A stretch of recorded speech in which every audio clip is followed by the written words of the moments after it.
Do any of you remember the supermarket Summerfield? Well, believe it or not, they are responsible for my next project. These are two metal lockers that used to live in the staff room. When the supermarket chain discontinued in 2009, a member of my family who'd worked there for decades was given these for a very specific job. One side of them was cut off and they were used to cover vegetables to protect them from birds. A few years ago, I got my hands on one of these and I made it into a bedside table. But the truth is, I've always been pretty sad that there wasn't one the other side.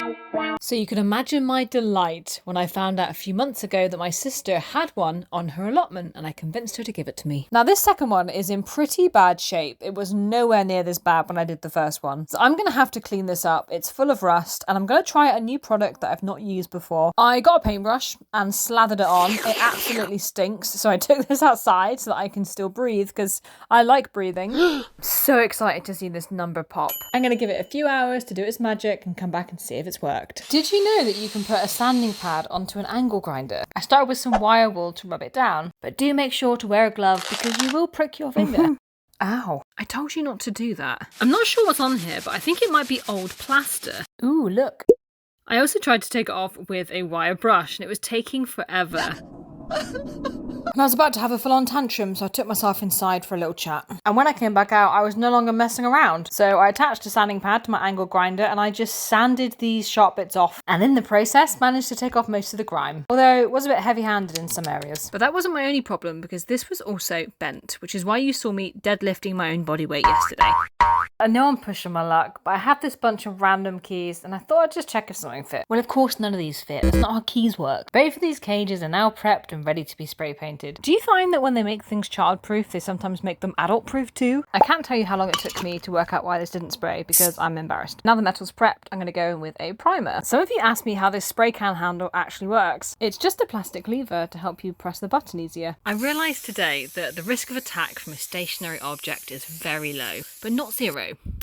Ow. And if you've ever heard the phrase, you get what you pay for, that was me today because this spray paint cost like £2 and it was so thin and I was really struggling to spray it on light enough that it wouldn't drip. But if you do get drips, don't worry, just wait for it to dry and give it a light sand. And here's another mistake I made. After respraying these bits that I sanded yesterday, I realised I'd sprayed it with gloss and not with matte, so I had to respray paint the whole thing. But oh my goodness, they are looking really banging. I feel this is a bit late, but should I have done them a different colour? My next challenge is going to be working out how I fill these gaps at the side. And today, I think I came up with a bit of an ingenious plan. Sometimes the solution is right in front of you. When I was walking in my garden, I noticed I had something perfect for the job. Although it did leave my sweet peas homeless. The tricky part was going to be working out how to attach this. I don't have anything that can attach metal to metal, so I had to come up with a more creative idea.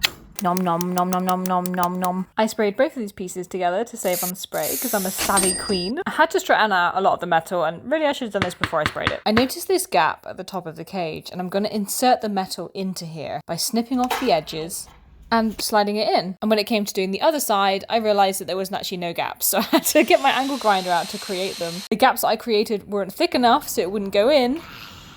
I rounded the inserted edges and sanded them off so they weren't sharp, but still managed to get a boo-boo. I told you this number would pop.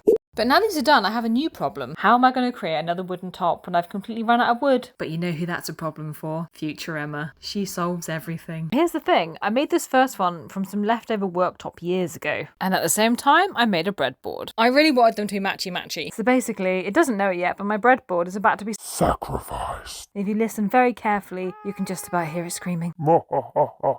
I tried rounding these edges with a jigsaw. That was a disaster. And then when I came to sand the top of it, there was some very deep marks. I've been going to town with that pizza cutter. I also learned on this project, I'm not really good at using a chisel. I did my best, but to be honest, it looks rough as fuck. Final step before oiling is to wet your wood. And I'll give you a little star in the comments if you can tell me why that is. I gave it another light sand with a 400 grit. And then I put way too much oil onto the top of this and it dripped everywhere. So overall, this has been a hot mess. But now this step is finished, I can put it all together. Hey, look at that. I made those. Thinking maybe some books, my little bedside table prison. So what do you think of the finished result? Follow along so you don't miss the next one.